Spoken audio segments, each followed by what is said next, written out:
Good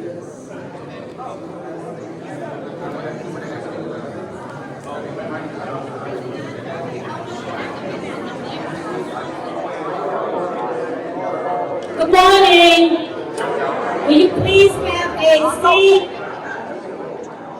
Candidates, please have a seat in the front. Thank you.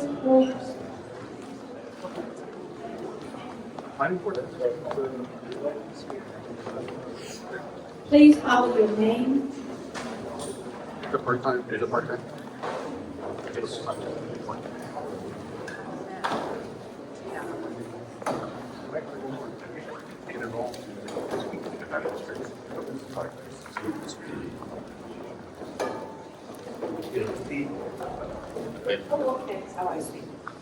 Good morning, and thank you for coming, members and friends, to the Chatham Community NAACP Meet the Pittsboro Candidate Forum.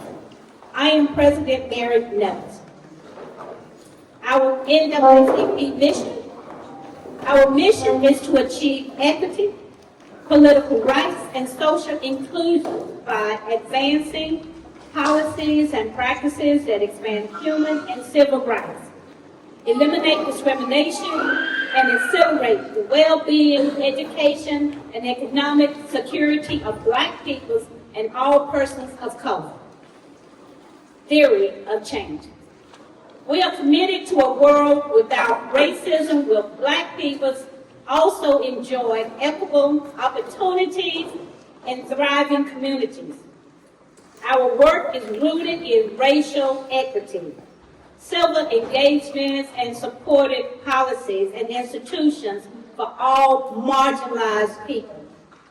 Now, Reverend Corey Little, pastor of Mitchell Chapel Church, will open with prayer, followed by Sheriff Mike Robinson. He will lead us in the Pledge of Allegiance, but I think he's going to do something before. Thank you.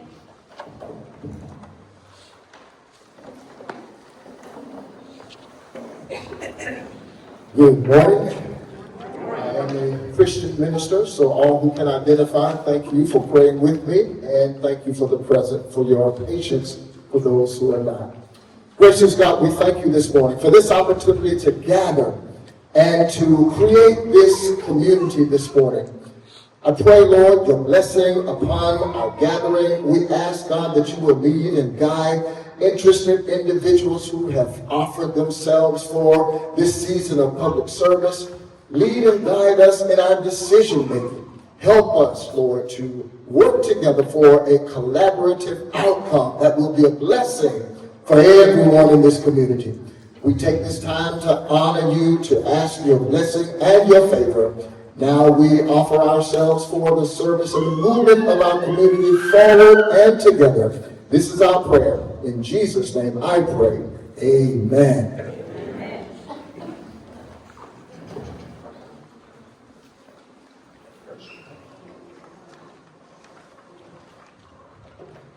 Good morning. Good morning. I want to tell you what a privilege it is to be here in George Moses Wharton Middle School, where I went to school. Anybody else been here before here? Be a lot of hands in here. Wharton High is a historic high school as well. Thank you. What a symbolic way to hold this here. I really appreciate that. It also tells me how important it is in this race that so many people are running for 2 seats. And I actually think that's a great thing. I want the candidates to know that you have my utmost respect in doing this. And not just for running, but being willing to listen and serve everybody. You're not going to just serve the people that vote for you. You want to serve the entire community.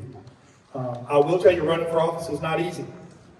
It takes courage, commitment, and a desire to listen. Did I say listen? Did I tell you that before? You got to do a lot of listening. But it's not just up to the candidates. I also want to tell the citizens that we have to get together and encourage people to get out to vote. It's going to be I predict not many people will vote as live here. And we want 100% of the people to vote. That's not typically how these races go. So the more people we get out, the more representation that we'll have out there, the better. So I want to tell you thank you for being here. And last but certainly not least, I want to thank Mary Nettles for organizing this, and NAACP for hosting this forum. This was one of the first forums I went to when I started running. I know how it feels to sit in that chair for the first time, but Mary made it easy. Mary is very accommodating, and NAACP, thank you for supporting what the community needs to hear. So thank you. Let's give it.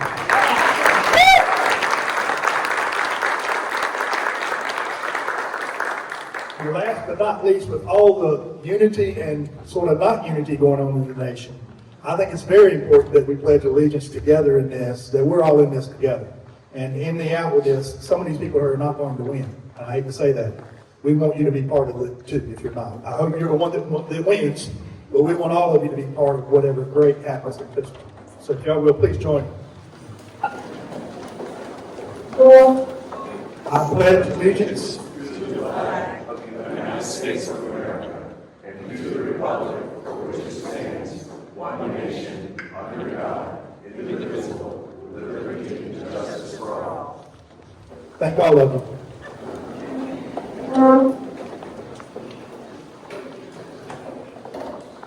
At this time, I am turning the program over to Ms. Beverly Bland.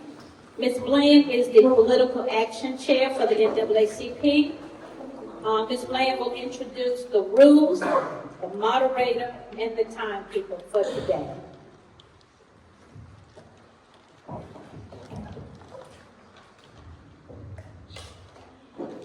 Thank you, President Nettles. Welcome again, and thank you especially to our candidates for being here today. I want to echo my support with what Mike and Sheriff Robertson. Louder. Thank you. Okay, thank you so much. Our format is as follows. Opening statements will be 3 minutes per candidate in alphabetical order, except for our mayor, Paul Schiff, who will be first or last, depending on the order of the questions. And that's so we could have our candidates, our town board candidates seated in alphabetical order because we thought that might be helpful to the audience. 4 questions were emailed to candidates several weeks ago, and then we've combined 2 of the questions, so we have 3 questions in a basket, which will be drawn one at a time. Each candidate will have 2 minutes to respond. The first question will be in reverse alphabetical order. The second question will be in alphabetical order. The third question will be in reverse order, and hopefully we'll have time for questions from the audience. Now I'd like to introduce our timekeeper, Ms. Barbara Osland. There she is. We'll see if I hear her. And I'll turn the program over to our moderator, Ms. Linda Batley.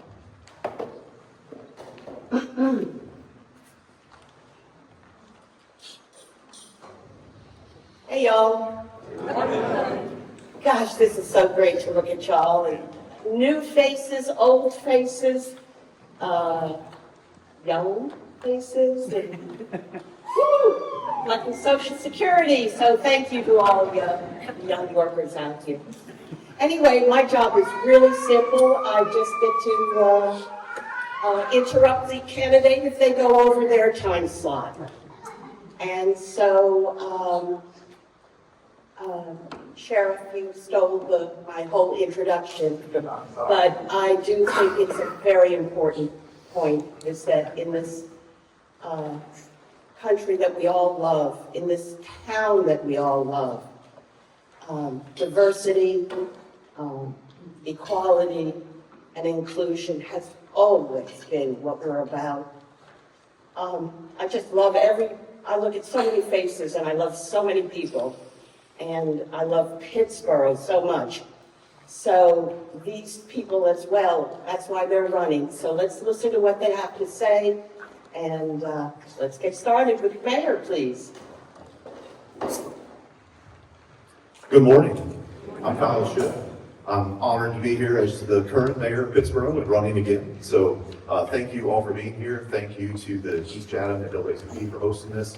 And thank you to all the candidates for running. I know what that's like. So I started my journey here on the planning board, went to a planning board meeting one day, then got appointed to that, then ran for town board, and then when Mayor Cindy retired, took on the seat of the mayor. So no political aspirations, but took that path to get here. My day job, I'm an engineer for a tech company, so I see how the tech companies operate sometimes very differently than municipal government, and I think that's some good background to see how that all works. Some of the things I'm proud of that we've been able to do are the merger with Tri-River, which has enabled more water sewer capacity, and then they're continuing our commitment to water quality, which I'll still say is the top in the state with the GAC system and what we've been able to do for PFAS treatment. We continue to update the UDO and the land use plan. We got that through. We made good progress on affordable housing, and I think it's going to come up later as well. We have a great collaboration with the county. See some county folks here today, but we're working on a large pre-development plan downtown with them, and just a lot of projects overlap with the county.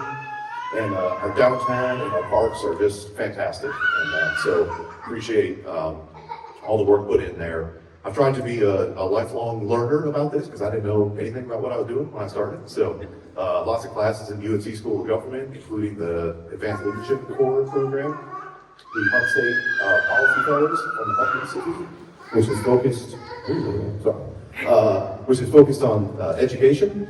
And I'm also the North Carolina representative to the EPA Local Government Advisory Committee when we used to meet with that group. Happy to have helped start the Boys and Girls Club in Pittsboro here. There's a lot of you in this room, and didn't know it at the time, but my son attends there now, so that's good. In the VFW and the American Legion, spent some time in the Army back in the day, and Rotarian and a couple of things as well. So just trying to stay involved and listen, and appreciate you all coming out today.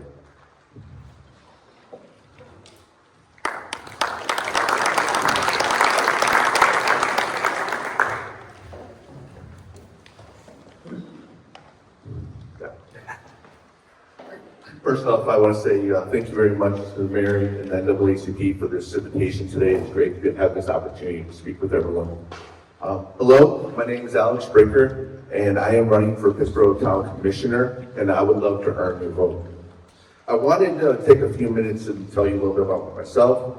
I've been married to my wife Ginger for 28 years. We've been living in Pittsboro since 2016. I have 4 children. I have a daughter who is a nurse at the Chatham Hospital in Tyler City. I have a son who's in engineering school at NC State, and God has a sense of humor, and I have twin 7-year-olds who are at Pittsboro Elementary.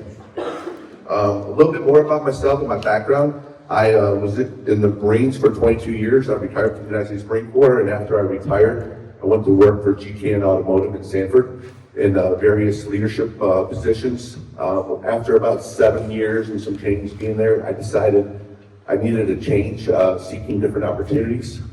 So I went back to school, finished up, and now I'm a middle school social studies teacher, middle school 6th and 7th grade. And I absolutely love that. Like Kyle, like all the rest of these candidates, we all love Pittsboro. Obviously, what brought us, to me and my family, to Pittsboro was the small town charm and the small town feel, and the fact that it takes a village to raise a family, and we've had that here. And both our older 2 graduate from Northwood, and our younger 2 will grow through the same process. And it's been absolutely phenomenal, and we love it here. You might see me and my family. We run the Chatham County Toys for Tots Foundation. We've been doing that for several years now. And you'll also see me out refereeing NFL flag or out on the fields coaching youth sports. Personally, my focus is going to be on affordability and do everything I can to advocate for not to raise taxes. I say that because, like I said, since 2016, I've been here. My taxes have definitely gone up, and it's getting harder. And with a daughter who's getting married in 2 weeks, who's renting a house in Tyler City for $700 a month, I don't know if home ownership right now is available for her in Pittsboro, and that's very, very important to me, and for all people. I also I live next to Peace Creek along with Candace, and stormwater is a real deal. There's been a lot of effects for both Candace and I, more for Candace than for me, but we're in the creek trying to keep it clean and keep the water flowing. I believe in, Mayor said it, affordable drinking water. Our water is great, but our water bills are pretty high. Is there anything we can do to bring that down? And lastly, I support a well-paid, highly trained police department. Thank you.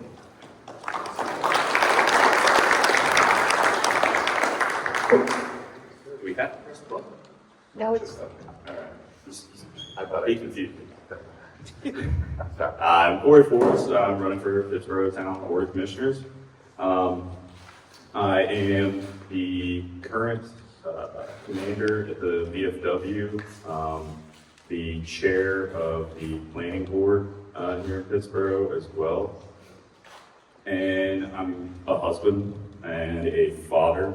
And about 2 years ago is when I decided that I really wanted to be more involved in the community. In my day job, I'm a land surveyor, so I work very, very closely with civil engineers. And in this time, in our time here now in Pittsboro, rapid growth is the biggest issue in my opinion. And I felt that I could provide that perspective of being a land surveyor and working with civil engineers and other municipalities around the triangle that are going through the same problems. They weren't ready for the rapid growth and they're just trying to catch up. And I really wanted to provide what I had learned working with them to town board. So I had gone through applications that opened up before I was able to go through the course, but the PBO 101 course that the town provides, it's a wonderful, wonderful asset. If you get the chance, please go. I was able to do that course and I was appointed to the town board, and now I'm looking at these plans, one in particular, a lot. I've got a lot of hours looking at these, and I think that my perspective could be a great asset on the town board as well, and being able to actually vote on these things. We moved to Pittsboro in 2018, fairly shortly after my time in the Marine Corps. We moved following my wife's career. She's a nurse, and we just very quickly fell in love with the town and knew this is where we wanted to be. So you'll see me in town all the time, at Havoc, at Burley's, and my son's in baseball, so at the fields a lot as well. But thank you.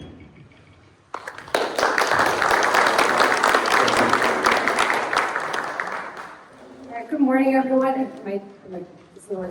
Good morning, and thanks so much again to the NAACP for putting this on, and way to turn out Pittsboro. This is great.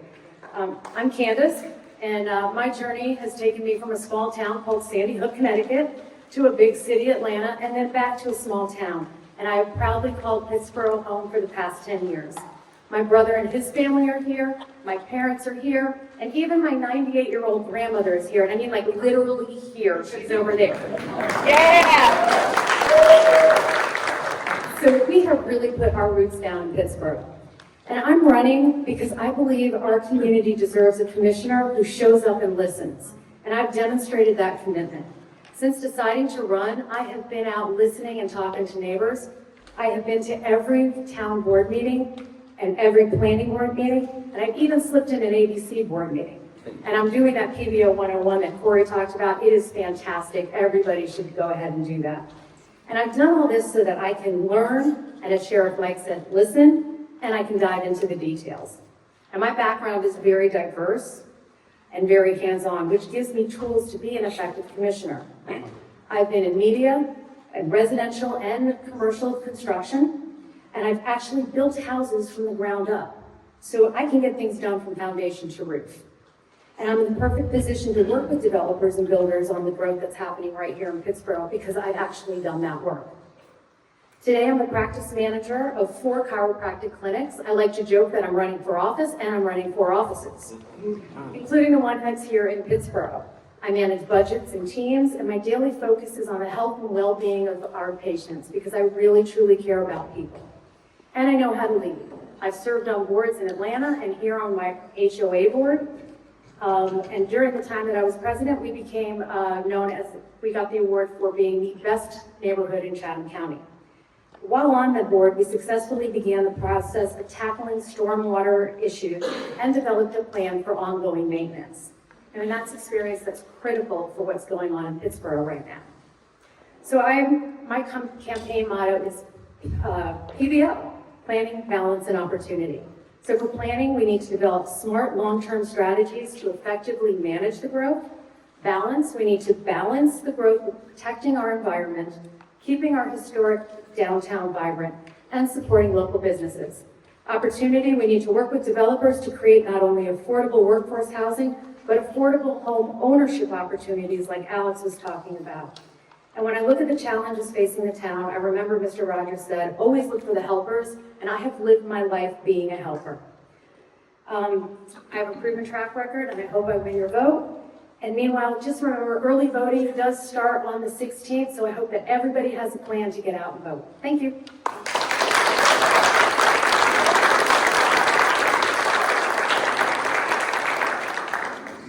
Is everyone here?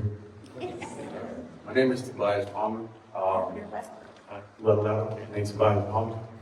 Pretty much grew up here in Pittsboro, North Carolina. This is home. It's always been home and always will be. A little bit about myself. I went to school here, Fort Middle School. I also graduated from Northwood in 2008, where I went on with my education to Georgia Military, where I had a splash of a military background. Got my associates, went to NC State, double majored in business management and sport management. And then I took my talents elsewhere. I went to the NFL, played in the NFL for 6.5 years. While I was there, network, came across many faces that I grew up watching, but also played aside. And now that my career is over, I'm here giving back to the community. I always love to come back home, give back to the community, to the guys to show that, there's an opportunity for you to go out here and be something in life. Along with that, I'm an offensive coordinator over at Seaport High School right now, where I'm instilling not only sports, but instilling life inside kids to show them that football is a life lesson that you can add to life as you go along, learn to go through hardship, and be able to handle, tough times whenever they hit you. But also wanting to run for, commissioner here, just wanted to give back to my community where I grew up. Where I want to see things. I've seen a lot of things change from the time that I was in school to now. And so I want to be a part of that change and also be able to come back and, just listen to the community. I feel like whenever I was growing up here, a lot of things was never listened or no one ever heard or listened to the things that were talked about within the community. And now I want to be that voice. I want to be able to come back and talk about the affordable living with housing here in Pittsboro. I was part of that. Living in Pittsboro over in Honeysuckle Drive, located right over by CCCC. That area itself has been impacted a lot since property taxes have continued to rise. And, you see a lot of people that lived years and years and just decided now they can't because of the prices start to go up, and it's affecting a lot of people. And so I want to be part of that change to come back and be able to give back, but also be able to listen and help the community as much as I can. So I would love to have you guys vote for this running along with all these other candidates. But thank you, and hopefully I'll be able to help.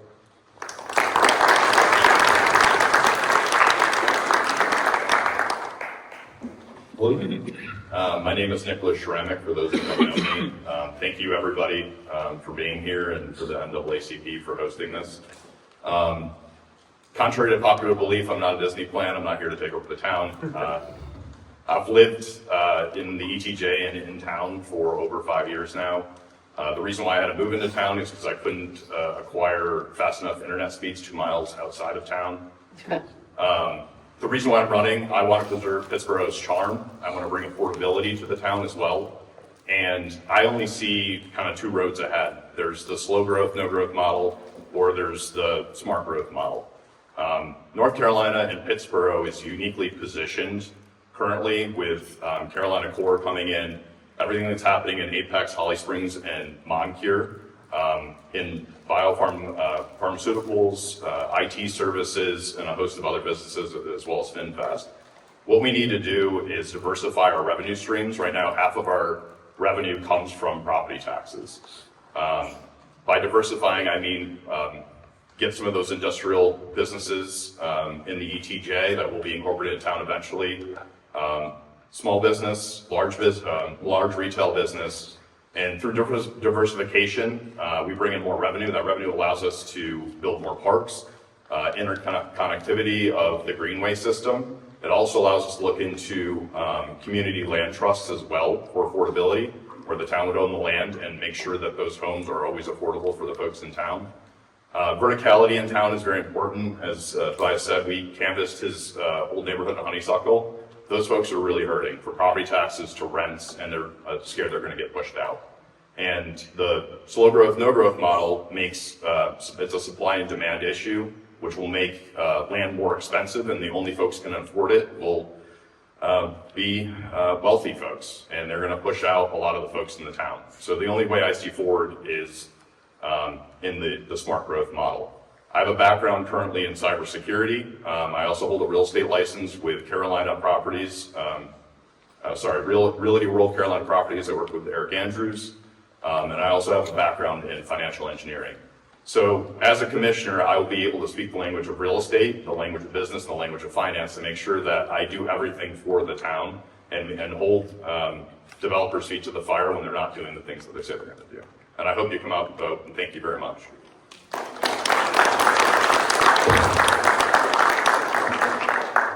Good morning, everybody. My name is Tiana Thurber, and I have been a longtime resident of Pittsboro, and that's why I'm running for town commissioner. I am small business in town reclamation, which was recently flooded, and I feel very passionately about our infrastructure. I also feel passionately about the people who are from here, who are having to leave this area because they can no longer afford to live here. I don't want to see my high school friends or lifelong friends have to move because we can't afford to be here. I also don't want to see the people that have been here forever get flooded because of development. And I think that we can stay on top of all of that and manage it a little bit better, make sure that things are maintained better. And hopefully we can the new people can move here and feel confident that they're not disrupting the people that have been here forever. As president of the Pittsboro Business Association and a member of the Downtown Pittsboro Advisory Board, those 2 opportunities have led me here. I would never know what happens behind the scenes. I would never know how important it is to our community that they are represented in this small setting. It's super important to be involved. I'm proud to be involved. I'm proud to be, I remember the Summerfest Festival, the Tree Lighting Festival, and First Sunday. Our community is special. The new people are special. The old people are special, and I want to keep it that way. I've also been awarded as the Main Street Champion, and that's for volunteering and for my efforts in revitalizing downtown Pittsboro. I'm running because I love Pittsboro, and I want to make sure our growth is balanced and our environment is protected. The growth we're experiencing feels like a double-edged sword. There are many great things that come with all these people coming here, especially as a small business owner. But for the people, we have to make sure that our structures and our infrastructure are maintained and balanced, and that we have smart growth so that we don't grow too fast and we take time to represent the people that are here now. I love Pittsboro. I think I've said that maybe 5 times, but I really love Pittsboro. And I want to protect what makes Pittsboro special: our history, people, and natural spaces. Thank you so much.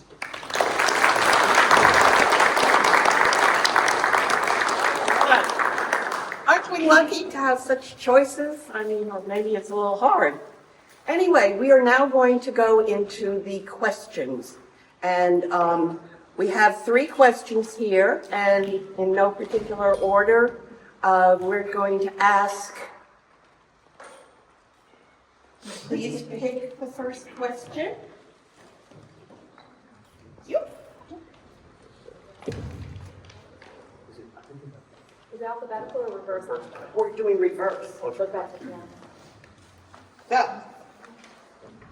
the question is, please share any concerns you might have about Chatham Park's small area plan for the Southern Village and your suggestions to resolve these concerns.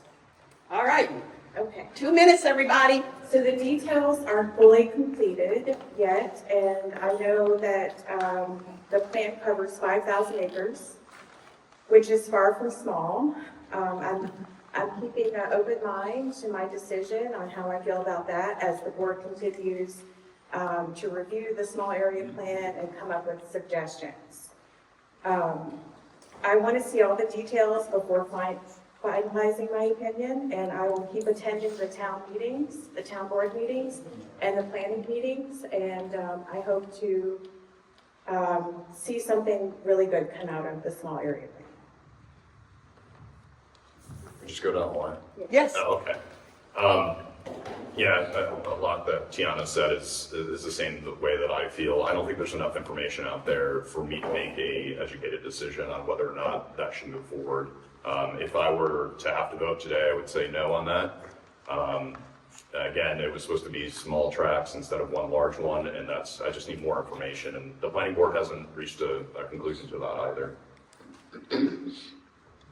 To piggyback off of Tiana and Nicholas, I also don't know a lot of information about this, but I believe in, learning more, trying to figure out what is going on, how this plan is going to come about, and also being able to figure out the right steps to take.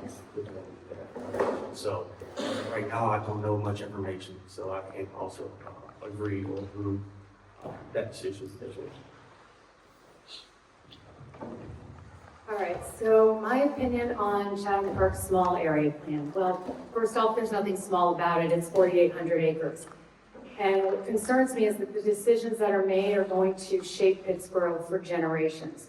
So the original master plan had 27 small area plans. Now it has been just turned into one big small area plan. And that doesn't really seem like refinement. It seems like consolidation, and I'm afraid of what's going to get lost in that. And the other thing has been mentioned is it's not finished. On Monday, Tiana and I were both at the planning board special working session meeting that Corey was at, he led actually, where Teresa Thompson presented a whole bunch of revisions to the plan. And there has been a lot of progress, but it's still a 97-page document. And I am trying to read through it and compare it to the version before that, and compare it to the master plan. And on Tuesday, I had finished chapter 4, which is utilities, and now I've started chapter 5, which is greenways and parks. And I really need to go back and read the utilities. There is so much to it.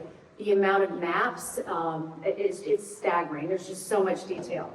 And I've tried to go to every meeting, and I have tried to go back and look at the YouTubes of other things that we've discussed. And let me just say, you guys have done an incredible job on the planning board. I mean, I can't even imagine. You guys have done great. Teresa and the town have done really well. But as everybody has said, approving it now would be approving it prematurely. We would lock in decades of consequences for future boards, residents, and environment. And there are a lot of red flags right now with the plan. basically, whatever they finally present needs to work for Pittsburgh, work for Pittsburgh first and then developer second.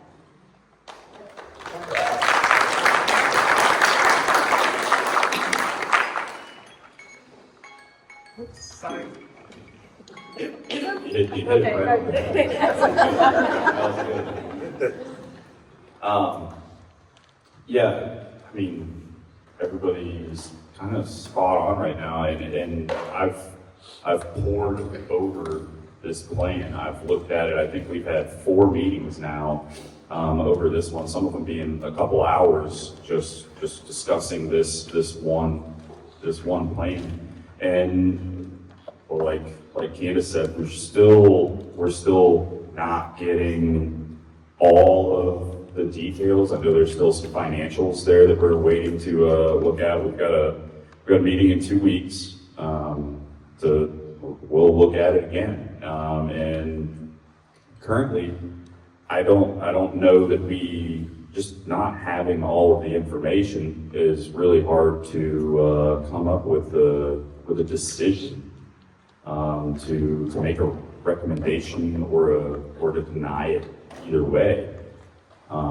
It's going to have a huge effect on Pittsboro, as we all know. So we need to be very, very, very careful in this decision and making sure that we do have all of the details. It's a conceptual plan right now, and I know everybody we want to see something with a little more certainty in certain areas, but this is a big one also to shout out for the staff and the staff of Pittsboro. I try to say it any chance I get. Everyone, you are very fortunate in the staff that you have at Pittsboro right now. They are a dedicated group and they work very hard to get the job done and make sure that Pittsboro is moving in the right direction. Thank you.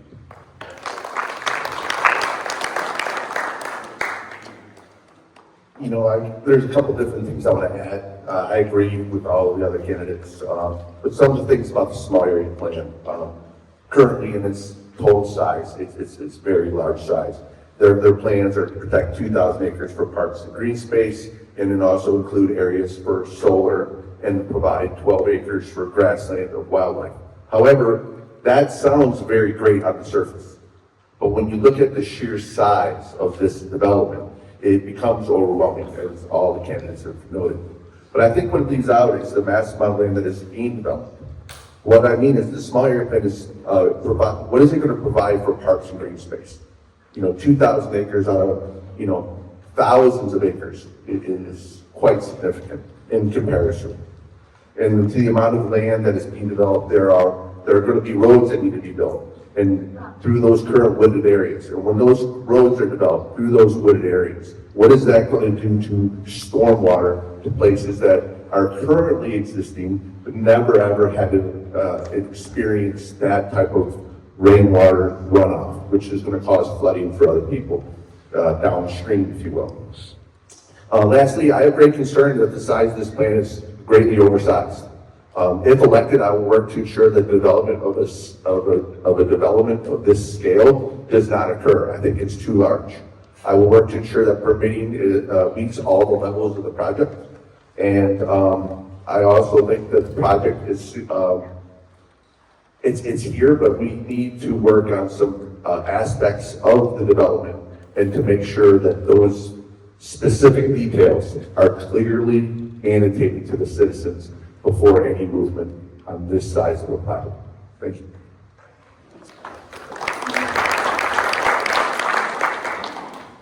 All right. So the Chapel Park South Village Small Area Plan is something that we do have some experience with that process that was developed in 2015. We've gone through the North Village Small Area Plan, which was about 2,000 acres.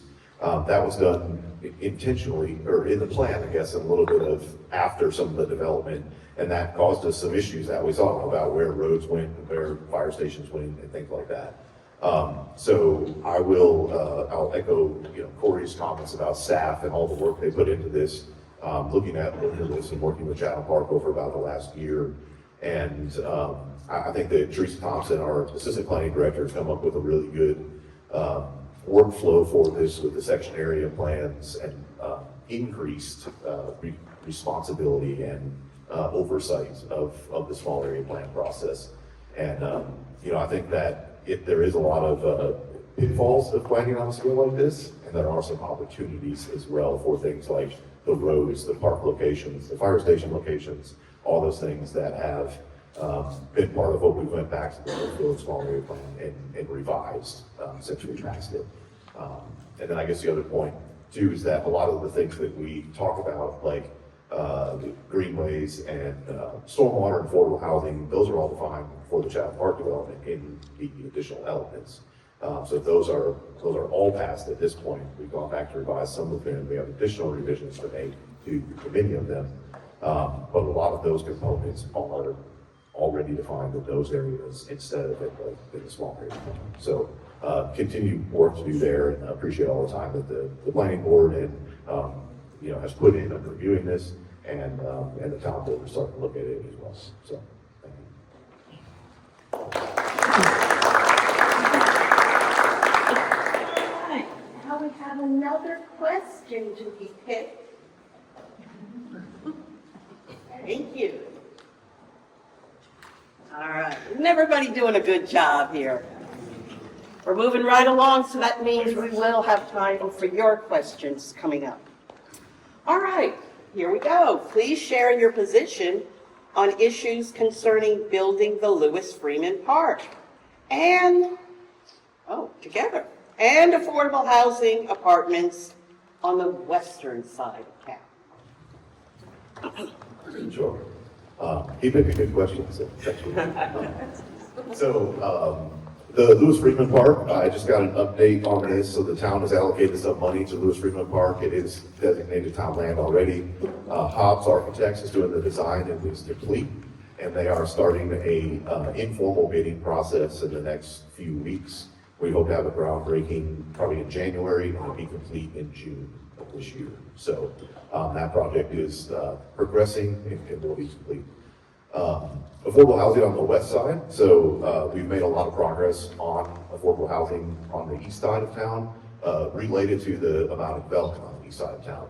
And in our land use plan, the west side of town has more areas designated for conservation as a sort of balance to the east side of town. So that is one thing about the west side of town is there's more areas specifically designated for conservation over there. So it'd be less development overall. But in terms of affordable housing, I think the Reese Farm development is the largest one so far on the west side of town. That's about 500 acres. They've committed so far to 7.5% of those being affordable housing. And that is sort of on the, that is the same commitment that Chatham Park has made. And then we continue to work with other developers as well to get higher commitments than that. So, affordable housing is a difficult thing. We've not been able to require it. The state does not allow us to require it. So it's always a discussion and with developers. And but I think most of the developers who come into Pittsboro understand our needs for affordable housing. And we will continue to see that develop in all developments, and then on the west side as well as that develops. Thank you. Thank you for this question. As a social studies teacher, the Lewis Freeman Park is very important because, as many of you guys know, he is the first recorded most prosperous free black man, a settler in Pittsboro in its history. With that said, and him owning so much land in Pittsboro at a time where a lot of African Americans could not own land to that size, I think that this park, which has been in development since 2019, it should be educational. This could be something as a teacher where we could take our students to and show them with monuments and educational tours and explain the history of our city and of our town, and explain how great this man was and what he did at a time when a lot of people couldn't achieve what he achieved. I believe that this area could be developed, because it is a very small parcel of land. And with that said, I think it could be a very great monument, so you could, again, use it for educational learning and educational opportunities. In regards to affordable housing, I believe that affordable housing, I think we need to focus on that topic. Very, very important. As I said, my daughter is in that boat right now, so it's personally affecting me and my family. As I said earlier, I think affordable housing, you know, we're going to say, I'm just going to throw a number out, say $225,000. I know that's a lot, but in Pittsboro right now, I think there is one house right now that is under $230,000 for sale, or at $230,000, and it is a fixer-upper. And when I say fixer-upper, it is a fixer-upper. Can we bring things like the small cottages to the other side of town and have those developed? And again, working with OCHR, I would like to do that. Thank you.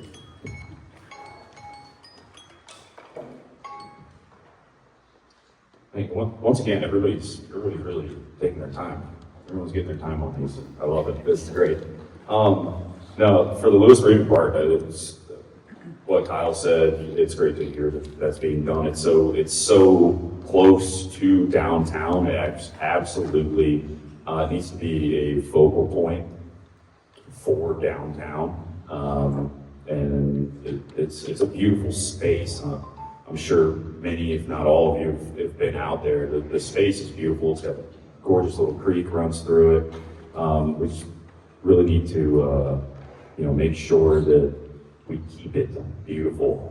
This is also a great opportunity for all of you to do what you're doing right now, and being proactive in your community. Just by being here, you're doing a lot more than most, and you can get a hold of the town and let them know what you think needs to be in that park. And currently,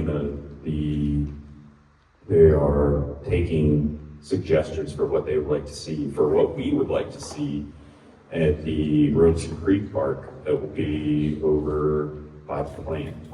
So make your voice heard. As far as affordable housing, I think we all know we need affordable housing. It's like Kyle mentioned, we can't require it. That's what makes this so difficult. But I really would like to explore ways in which we could incentivize more affordable housing, whether that's through zoning and working with closer setbacks and allowing some higher density for more affordable housing. I think there are ways that we can do that. 2 minutes.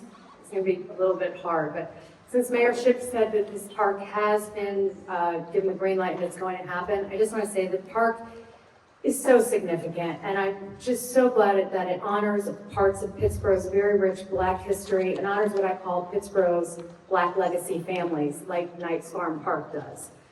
Pittsboro has an incredible legacy. We know about Lewis Freeman because of the house and now the park, and of course George Moses Horton because we have a school. But at a time that Black history is being deliberately erased across this country, it is vital that Pittsboro researches, recognizes, and preserves its Black history, not just the familiar names. Raise your hand if you've heard of a man named Essex Harris. Anybody? 1, up 2, awesome. What about Charles Alston? So, and if you haven't heard about Essex Harris, you've got to come meet me for coffee. Essex Harris is a Pittsboro resident who survived planned shootouts here in Pittsboro, went to DC and testified before the congressional hearings on the Ku Klux Klan, and then came back to Pittsboro to get into what John Lewis would one day call good trouble. He was registering people to vote.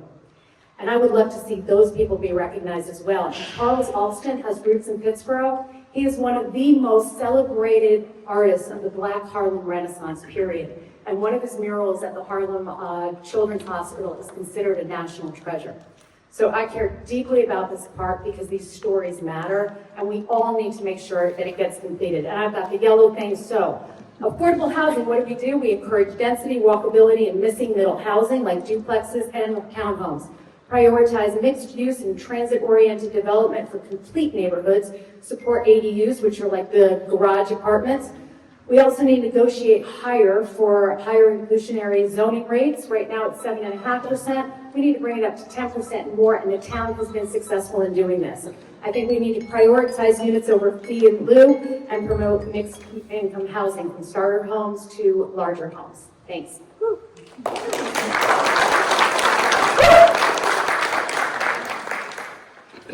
starting on the Freedom Park, I do agree that this park needs to be finished ASAP.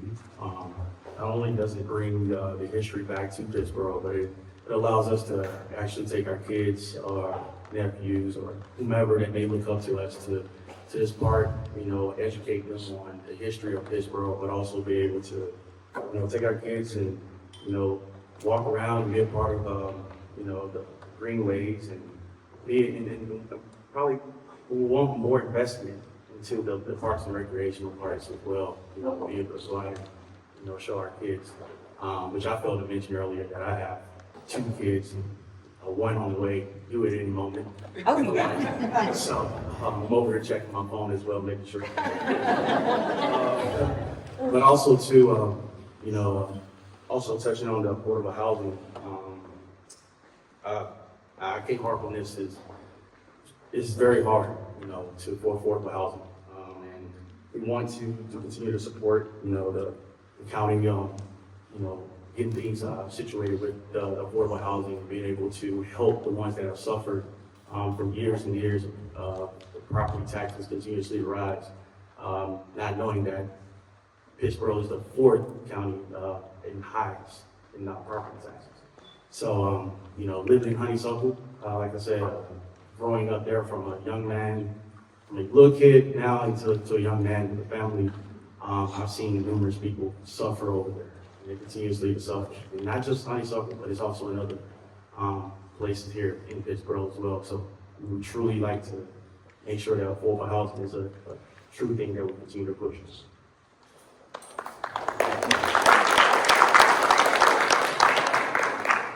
I would agree with Tobias. I think the Freedom Park is a testament to how far Pittsboro has come. I'm very pro-park, I'm very pro-greenways and healthy lifestyles. In regards to affordability, again, it comes back to a supply issue. We need to have more supply to put price pressures to bring them down. As we canvassed his old neighborhood, again, those folks are very worried they're going to get pushed out of this town. And I want a town for everyone and not for just some. And by getting verticality and density downtown, we allow a live, work, and play type of model. Thank you.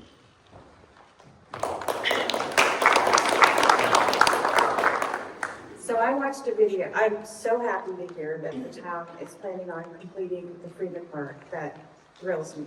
I watched a video, I think it was a town board video, where Mr. Freeman's great-great-great-grandson, Dr. Harold Freeman, spoke and gave the history of his great-great-great-grandfather. And to see that be finished and completed while this man is still alive, he's 94 years old, I think it would be such an honor, and I can't wait to see it. I also live really close to the park, and I walk through it often, and I walk by his house, and I think about his courageous, how courageous he was during a time where being a Black man was probably really, really, really hard. And I can't wait to see what we do with that. I will be there and make sure that it gets completed, whether I'm on the board or not on the board. Affordable housing. It's a real concern in our community. The Chatham County Affordable Housing Advisory Committee is working hard on solutions, and I want to continue to support them in their efforts. I'll do everything I can to make sure the people who are from here can afford to stay here. I do not want to lose another high school friend or a familiar face from our community. They deserve to be here too. Thank you.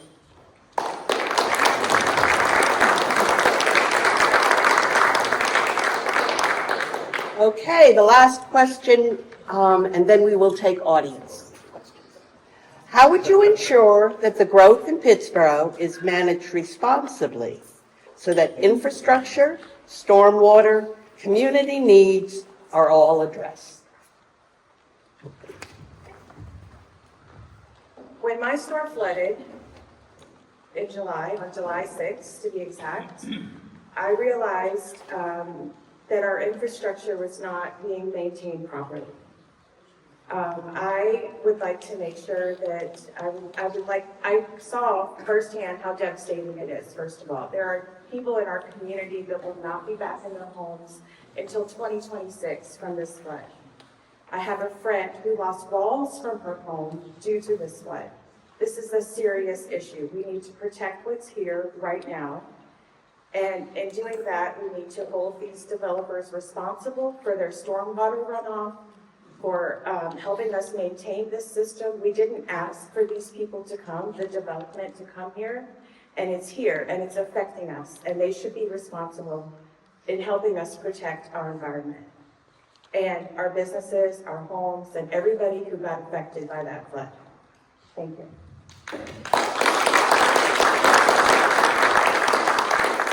Can you ask the question?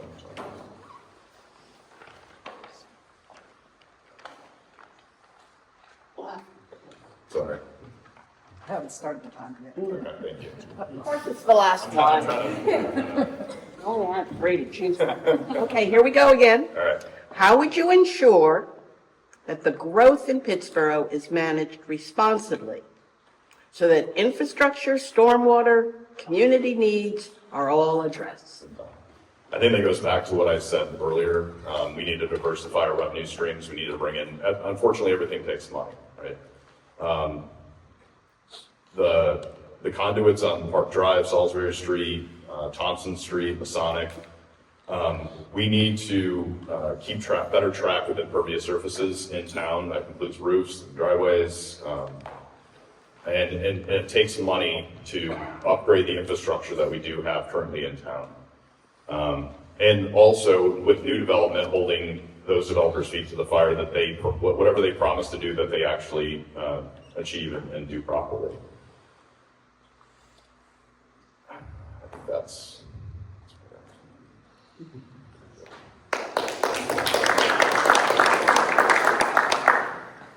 To piggyback off of Nick, just the town, we have a very outdated infrastructure. It needs to be more modernized and updated. And, you know, strategically, we just need to invest in more water ponds, attention to, you know, possibly help with the drainage of heavy water. You know, the last rain that we had, it was real heavy where it affected Thompson Street and Salisbury. We weren't prepared for that. And so hopefully that, you know, the town, we can continue to manage this and make it better, you know, so that we won't have these issues no longer.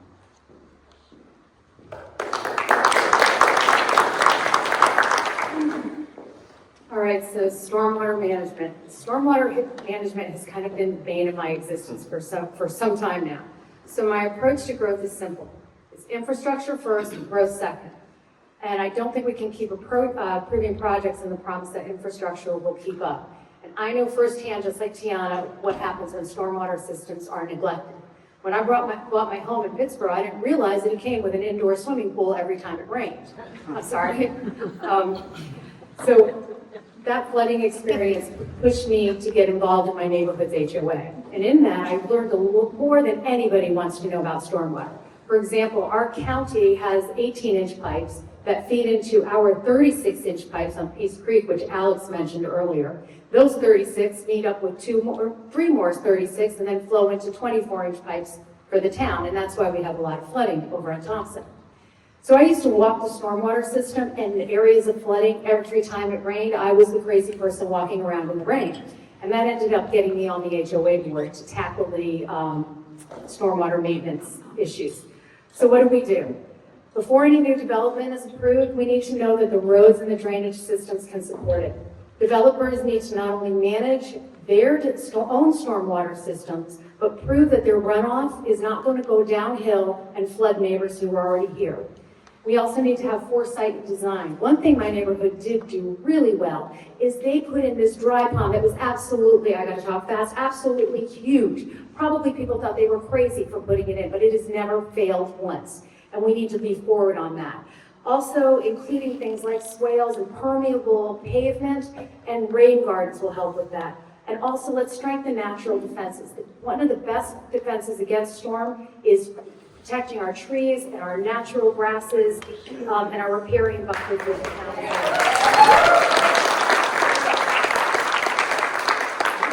Well, I guess we got one for making sure that we protect our trees and pollinators and the natural grasses. I'm glad you guys are on board with that. Thank you. Thank you. Yeah, this is another one where I've got quite a bit of experience just in the civil engineering world, working with civil engineers, and making absolutely sure that we're paying attention to the stormwater analysis, stormwater impact analysis when these projects come through, I think we should stop for a second. Let me go help my dad turn his phone off. Or is it mine? I'll pause. Start from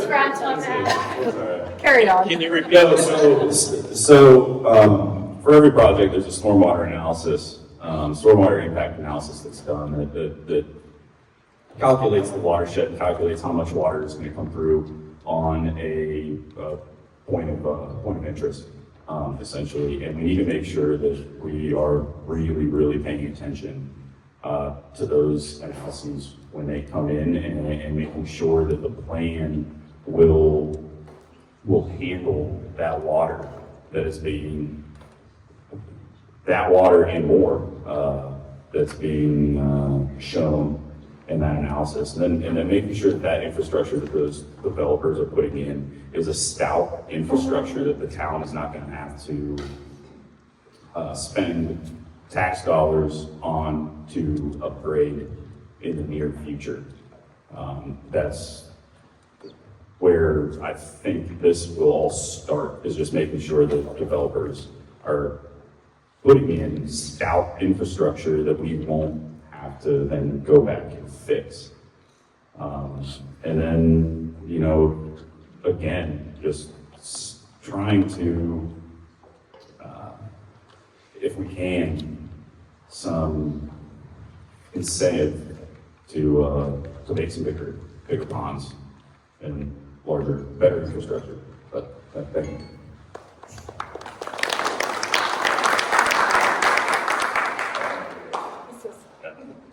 I think the growth to manage it needs to be managed in sheer size of the developments.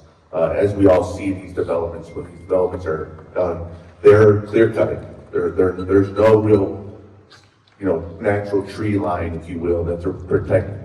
They're just clear cutting everything. And when you clear cut everything, the water has to go somewhere. It's actually going to find its lowest point of flow. So what I would advocate for is smaller size scale developments until proper infrastructure is properly in place. This would include roads, water, sewer, and most importantly, stormwater solutions. Those stormwater solutions, for an example, could be larger stormwater retention ponds. I listened to a meeting a month or two ago, and John brought up a point that the average stormwater size retention pond holds 6 inches, or it's for a 6-inch rainstorm. How many 6-inch rainstorms have we had in the last 5 years?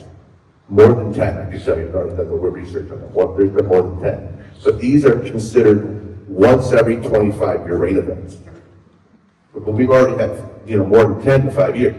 So why don't we ask our builders instead of 6-inch retention pond, which is going to cause them to lose more land, and that's the challenge. But maybe they can build an 8 or a 10-inch storm retention pond for that retention of that water so it's not runoff and affecting our neighbors and, businesses as well. Thank you.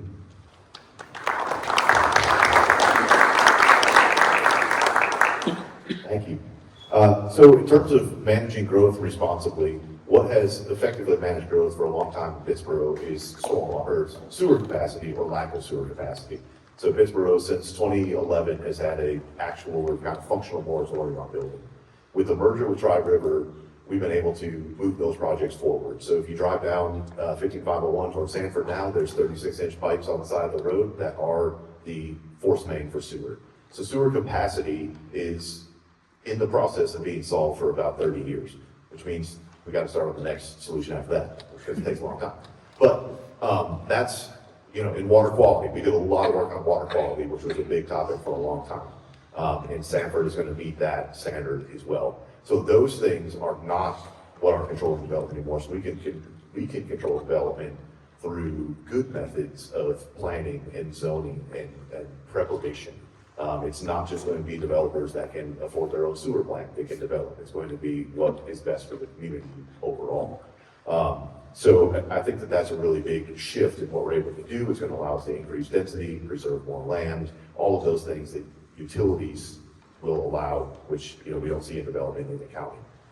Community needs as well, parks, greenways, traffic is a big one. So, we're putting nice parks in new developments. We're also investing heavily in existing parks, putting bathrooms in them, upgrading them, and then making sure that people have connections of greenways and other pedestrian facilities between all of those parks. So it's a unified Pittsboro. That's a really big goal of mine. And, stormwater, has been a lot of talk about that. Existing stormwater repairs are very expensive, and we've got grants to replace the bridge on Pittsboro Elementary School Road. It covers about 10% of the total cost. And, I think it's $1 million to replace that bridge, and our budget is $12 million for the town. So, same thing on Oakwood Drive, we've got a grant to replace the culvert, it doesn't cover the cost. So we're continually working for creative ways to upgrade that existing infrastructure as we develop.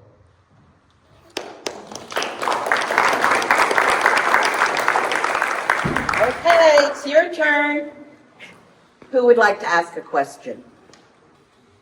All right, let's start here. Come on up. Two candidates listed who are here.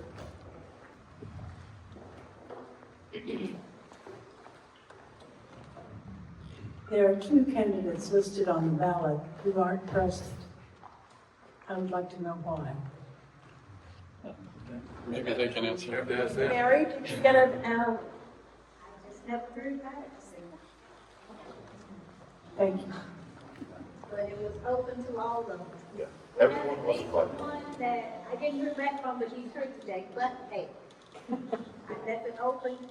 They didn't have to contact me or Beverly, they just needed to show up today.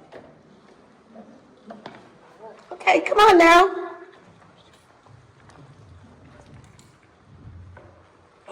I keep hearing about affordable housing and how you want the developers to bear all the costs of it.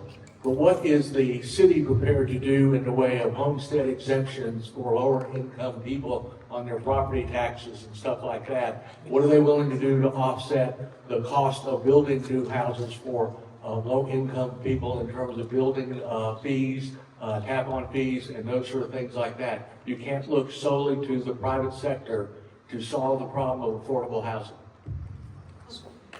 Good point. So,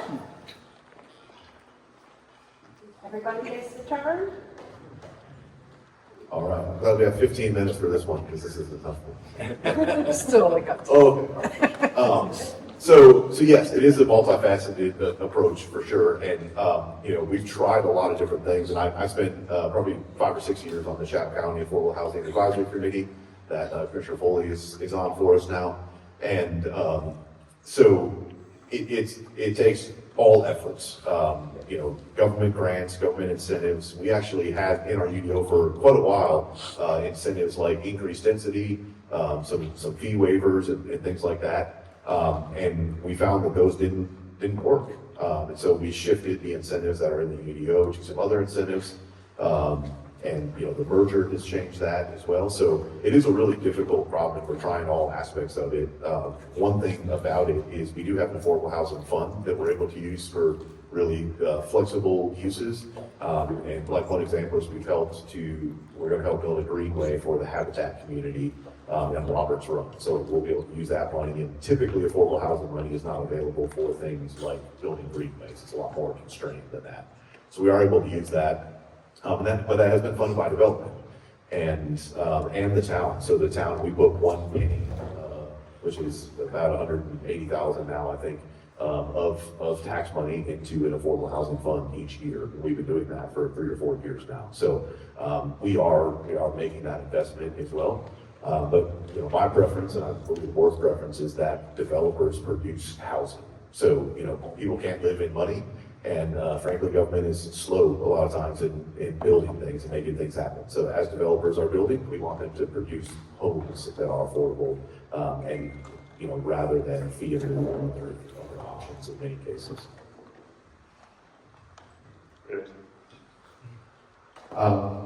What Mayor Shipp said is spot on. I really have nothing much to add to that, except for the fact that for the city to subsidize housing, that money has to come from somewhere, which would mean our taxes most likely would have to go up as well. And our taxes in Pittsboro are going up as it is.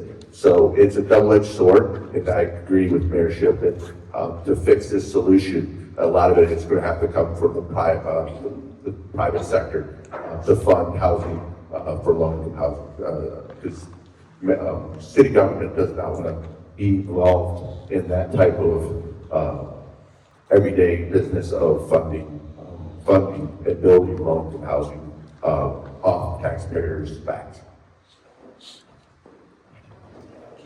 Yeah, I'm gonna sound like a broken record here, but the mayor, he hit the nail on the head. It's a complex issue, and we don't want to, we can't overburden our taxpayers, just like Alex said.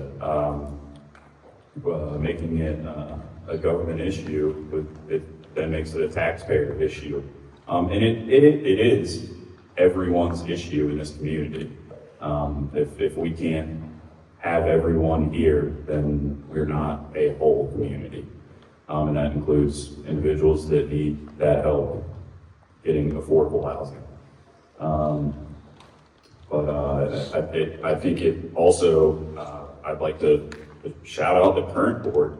It sounds like the current board is doing quite a bit in ways of creatively trying to bring some more funding to that. And it's great to hear. So thank you to the current board. Pat, that was an amazing question. And I really don't have all the answers, but I think it starts with having conversations. And yesterday I went to a conversation with the AIA, which is the American Institute of Architects. Mayor Shipp was there, Commissioner Bonitz was there, and we discussed how architects could help contribute to the solution of affordable housing. That being said, I think OCHAR and working with realtors can also help with that conversation to find solutions that are not just developer-based. One thing that I did take away from that breakfast yesterday was that we are in a 20th century mindset of sprawl, and we need to adopt a 21st century mindset of density. That will also help bring some of the costs down when you are going into a smaller area. One thing I'm concerned of, and it's more of a question too because I don't have the answer, 90% of the affordable housing that developers are providing in Pittsboro are apartments and that's rentals. So it's great to get people into affordable housing, but if you can't keep them there, that's half the battle is lost. So what do we do about rents? And I don't have the answer to that, but I think having the conversations continue with people, with realtors, developers, and townspeople, and people like the AIA, we may be able to find some more solutions.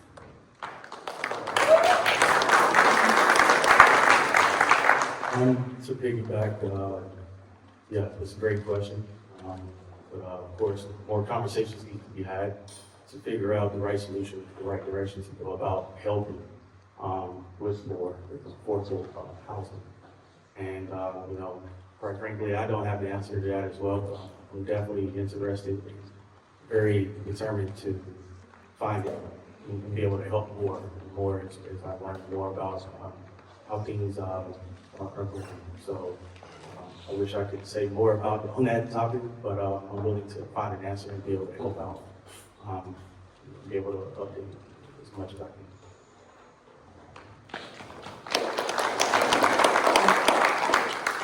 Yep. So again, it comes back to, it's pretty much a supply and demand issue. As we get more supply, that will put price pressures down. Through the excess revenues, if we were to bring in more industry and business, we can use that excess revenue to actually purchase land trusts. The problem with affordable housing is when a developer builds it, it's affordable for the first generation of people that buy it. Then it gets marked to the market after that when they go to sell it, and now it's not affordable anymore. So the only way to do that is through a land trust type structure, and then again, verticality downtown to again put price pressures because we have limited supply.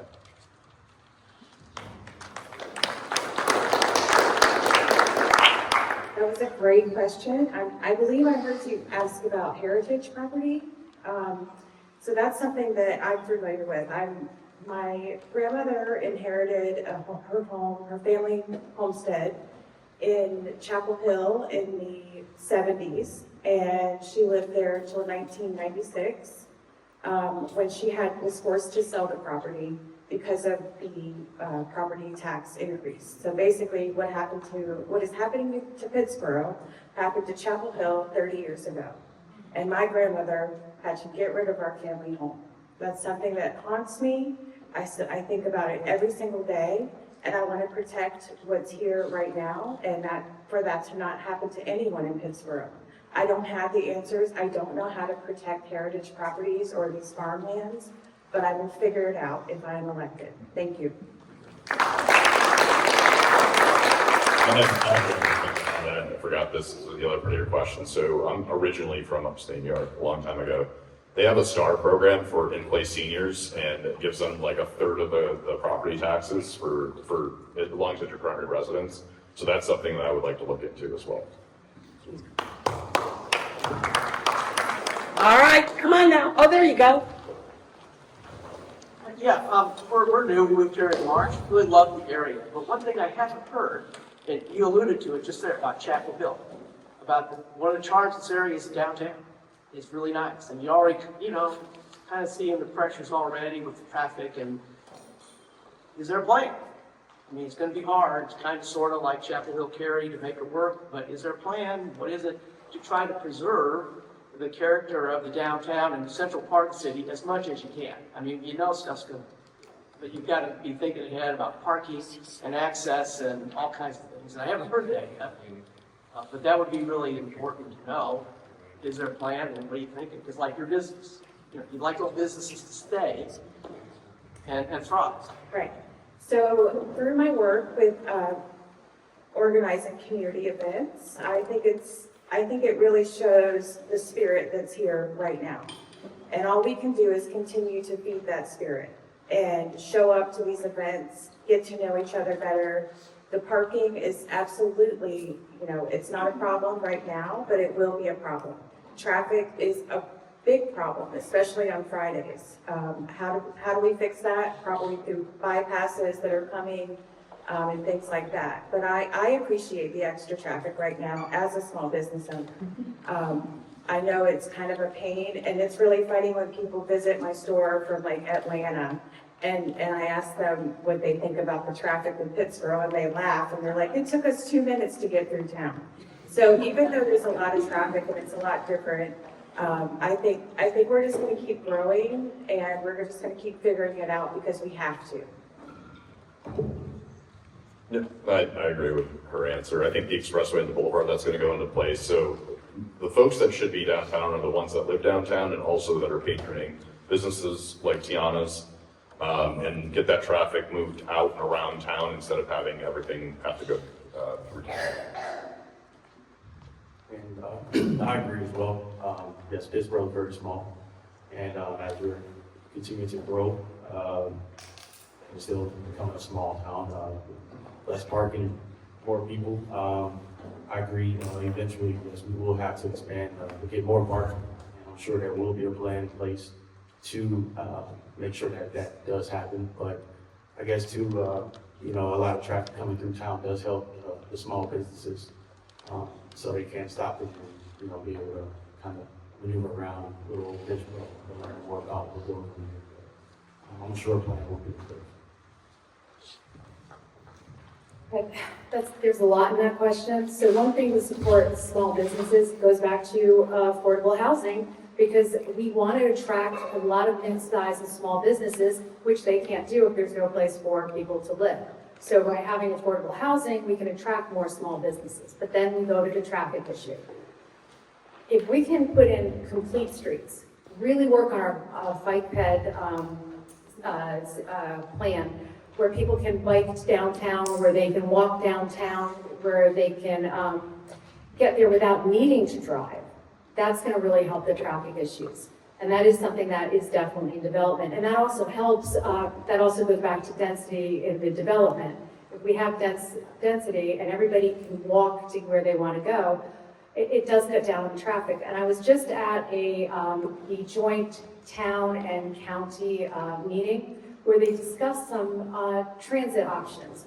One is almost like a Uber app that will be on your phone where you can get, you can call up a car to help you get into town or wherever you need to go, sort of like a ride share. There's also talks about developing more transit around town. I know we're talking about putting in, even though we don't have the buses yet, I believe the mayorship can correct me on this if I'm wrong, but we will be putting in bus stops. So there will be alternative ways to get into town, because our downtown, man, it's our brand. It is the heartbeat of, Pittsboro. So we need to keep it vibrant, flourishing, and make sure people can come down here as a destination. Yeah, thank you, Candace. You really hit right where I want to be with connectivity to downtown. Downtown is our heart. It's our character, and we want to see it preserved. And I think that is done through good connectivity, multi-use paths, greenways, our bikeability, all those things, so that we aren't worried so much about vehicle traffic and vehicle parking and having to make space for all of that in downtown. I'd like to see that not be so much in downtown, but on the outskirts of that if we need it. And so that you can get there, but you can get into town without having to block it up with a car everywhere. So you just connectivity. It's the downtown is our heart, and the heart can't function without being connected to everything else. I think that was a great question. Thank you for asking. I think the current board has done a really good job. They've added some additional parking on the other side of Elizabeth's Pizza recently, which has been tremendously helpful. And then, of course, the building of the pop-up park where the old, right across from the city cap is. And there's parking there as well. So finding ways and putting things in place specifically and with intent to help alleviate the parking, I think has been tremendous. I do have concerns. I think the Pittsboro Downtown Pittsboro Business Association, they're doing phenomenal work as well. Really good work. There is a lot of different things. The first Sundays are now back downtown and not along the walkway. I like the fact that the city is trying, the town is trying to keep and preserve its small town charm by not having big box stores and a lot of these other industries come in downtown. However, there is a balance to that. You do see some businesses that are struggling financially. It is expensive to operate in downtown Pittsboro. You see that with a couple of businesses that are going through some challenges. And we have that small town charm where basically at 9:30, 10 o'clock at night, the carpet rolls up and everyone goes home.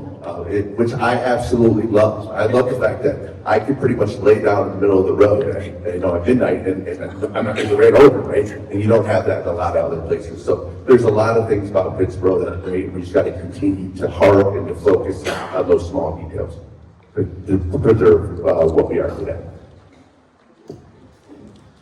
Thank you for asking that question, because I think we forget about some of the most obvious things sometimes. And I often hear that we don't want to be like Cary, and nobody wants to be like Cary. They forgot their walk downtown, they lost it. And now it's back with condos and Cardinal slides and whatever else they have down there, which is very nice. But, I hear people even talk about revitalizing Pittsboro, and I think we just need to maintain Elias Pittsboro or something. We have always had a strong downtown, and that's what brings a lot of people here.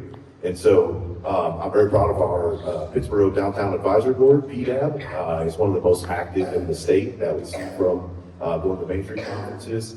And I don't know if the scores are officially out yet, but we definitely have one of the top 5 Main Street programs in the state. So very proud of that and all the work that's done.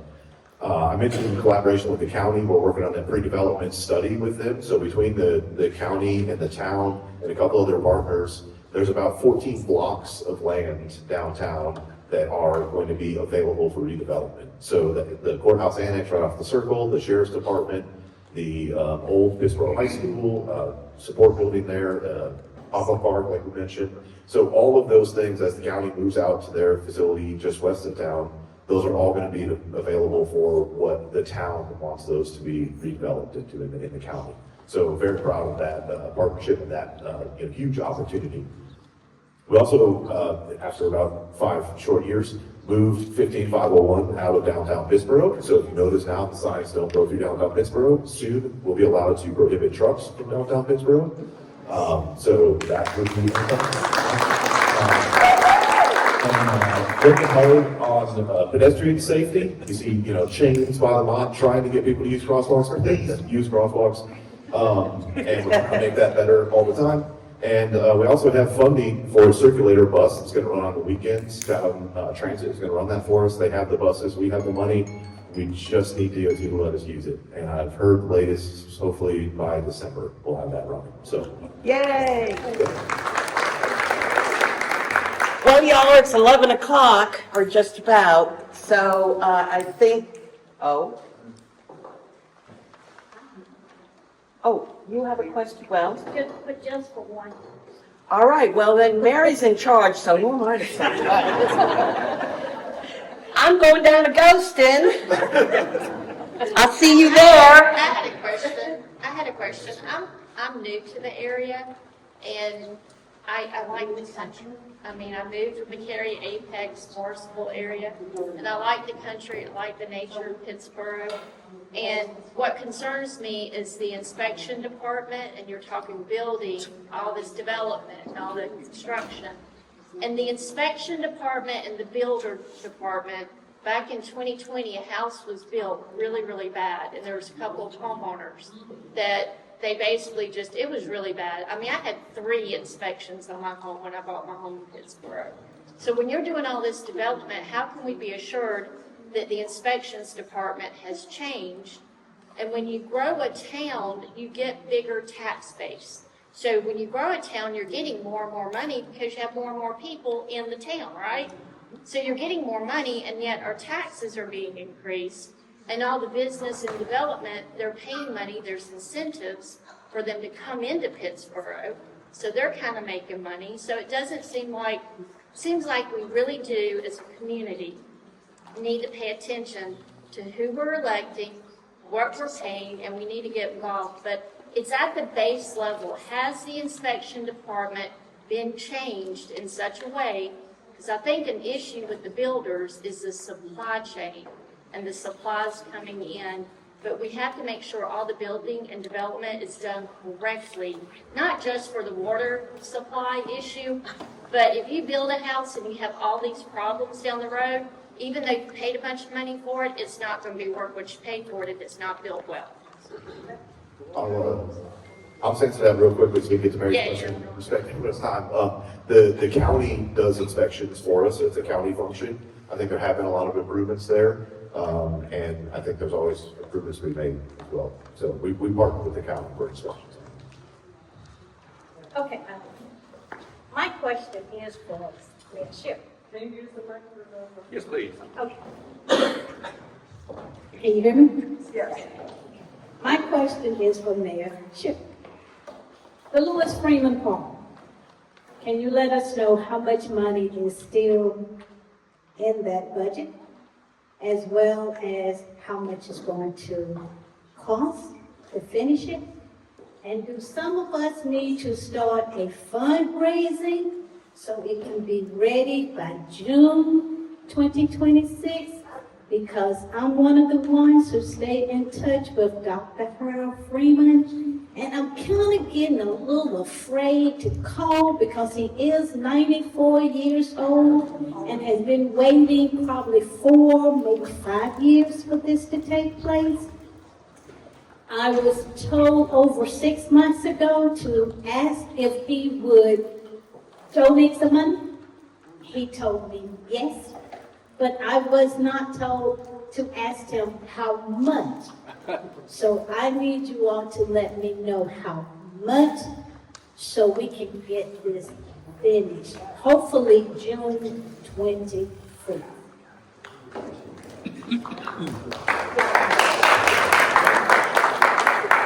I agree. And I'll say, so the original design for that park was ambitious, and I think the cost was about $1 million. So the current one has been scaled back to phases to hit, like we talked about, history. It's got a structure that represents the size of his home, which is incredible for what he raised a family in, and other history explanations throughout that park. So I was actually looking to get the current cost, so we'll know more in probably about a month when the bids come, the informal bids come back on that. I do think we have the money, but more is always better. But this is also why we'll be doing a groundbreaking and a ribbon cutting to make sure that we get that community involvement and awareness. But I will let you know a more specific number in about a month. So, yeah.